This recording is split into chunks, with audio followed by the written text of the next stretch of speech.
Welcome to a Healthy Living episode 69 at workoutmaster.com. This is Ruben. And this is Aaron.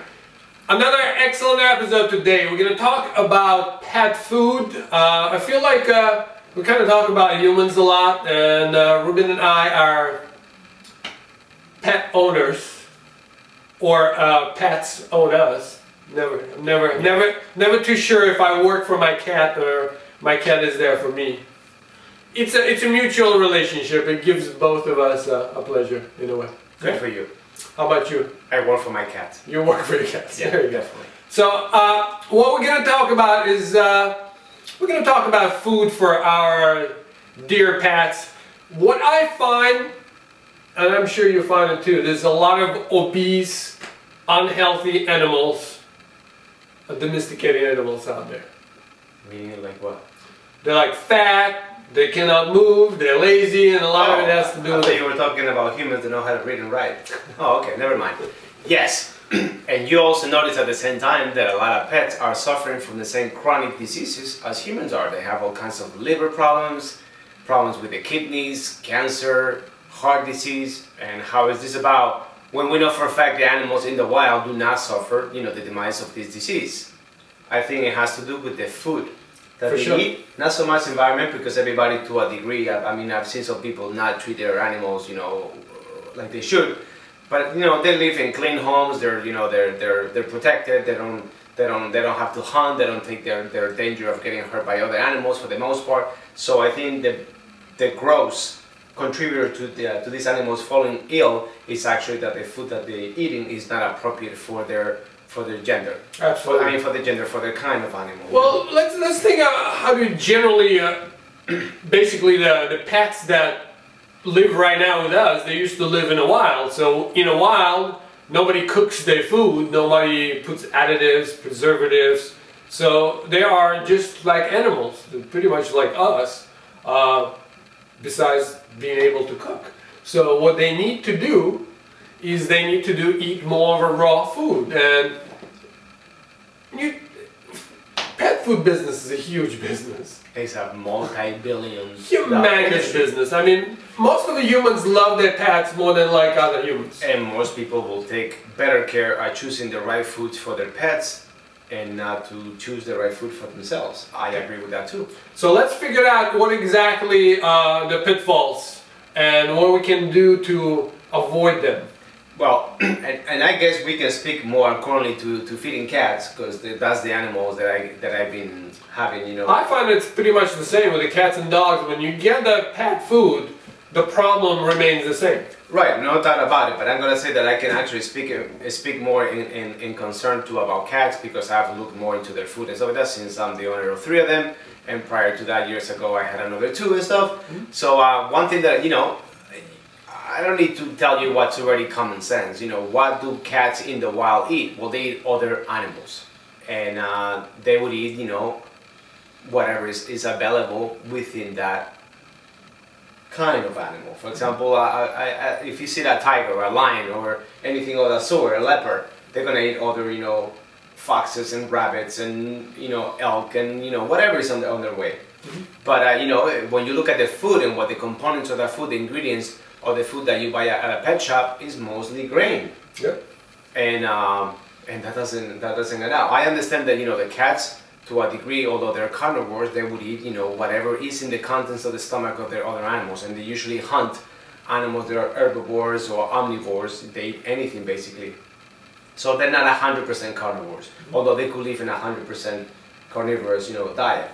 And when we look at the percentage of how the food that we buy in the pet stores is, we realize that it's mostly grain, which is going to sicken the animal in the long run. They're going to lose the luster in their hair, they're going to start having problems with the gums and teeth, and eventually you're going to end up with visceral damage. And at the end of the year, or at the end of the life of that animal, is going to equate to lots of thousands of dollars having to go to the vet, yeah, and have those animals in medication and so forth. So the pet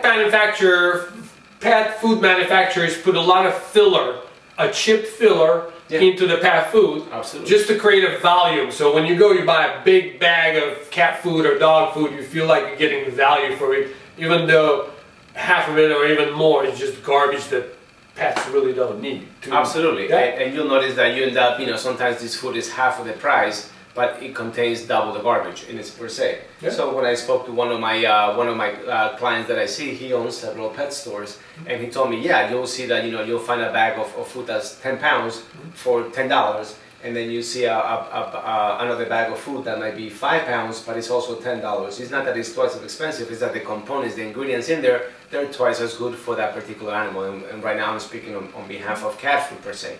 And you realize, that when the animal goes to the bathroom, what comes out is like really big and and a disaster. Yeah, a lot of fiber. Exactly, because they're eating a lot more fiber than they need, and carnivores do not need a lot of fiber. That's why we have spoken in other segments that when we talk about people that are more of a protein type, they don't need to eat as much fiber, but that's a different episode, of course. Absolutely. We're talking about humans, now we're talking about animals. So you get what you pay for in a sense. Now, is there a way to feed your pet that is really, really healthy and wholesome? Of course, there's many books out there, and I cannot really recall any of them right now because I guess we came slightly not in that objective of the episode. But there's plenty of recipes that you can make at home to feed your cat and your dog or whatever other pet you have in the house, and be prepared by you or cooked to the degree that has to be cooked. So I think it's important to understand first, we would want to realize that people that produce a pet food put a lot of garbage into the pet food. So don't buy just anything, because if you love your pet, you want to provide it with a good nutrition. Number two, you would want to definitely read what are ingredients. If the ingredients listed like there's a lot of grains, corn products, you have to realize that dogs and cats don't voluntarily go eat corn. They're just not designed to do so, therefore don't give it to them. That's right. Because most of the time it's flavored, so the animal will like the flavor, and under that the flavor disguise some garbage food for them. Right. Yeah? So it's very important. They put a lot of coloring and preservatives into the food, so you want to be aware about that too, because pets don't like consuming preservatives too. You can see it in their bodies. If they don't run well, if they're fat, that should give you a clue. Now, another important thing is to have it food raw. At least it's cooked, the better it is. Of course. So, if you're interested, you can just do a search about raw food for cats and dogs, and you'll find tons of excellent information. Yeah. For me personally, as a cat owner, I can tell you for sure, I go out of my way to make sure that I buy specifically raw food for my cat. Or if it's a dry food, I'll buy a dry food that has no grain, no gluten, no corn into it, so it has no fillers. I agree. I would also go out of my way to include organ meats into the diet of my animals, because the animal always, when it hunts in a wild, goes for the most nutritious part.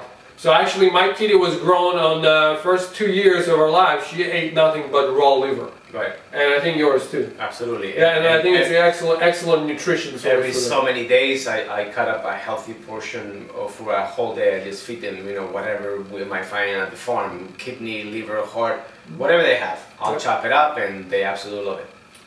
So I think it's important to just understand, be aware that there's a lot of garbage on the market if you're not, and go out of your way to buy the best food for your pets, because if you buy best food for yourself, which I hope you do so, your pet deserves just equally as much.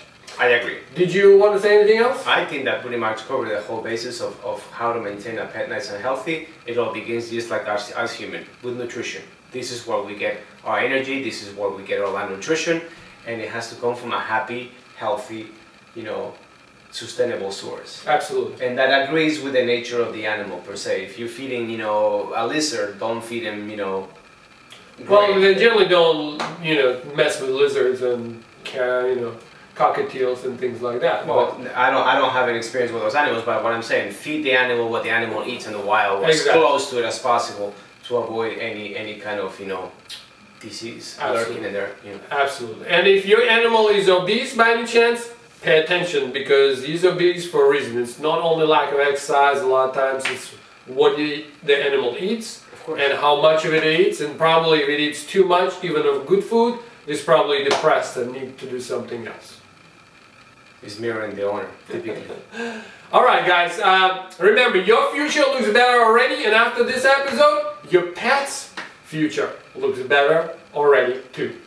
You have anything else? That will be it for Until the next time, guys. Thank you very much. Take care.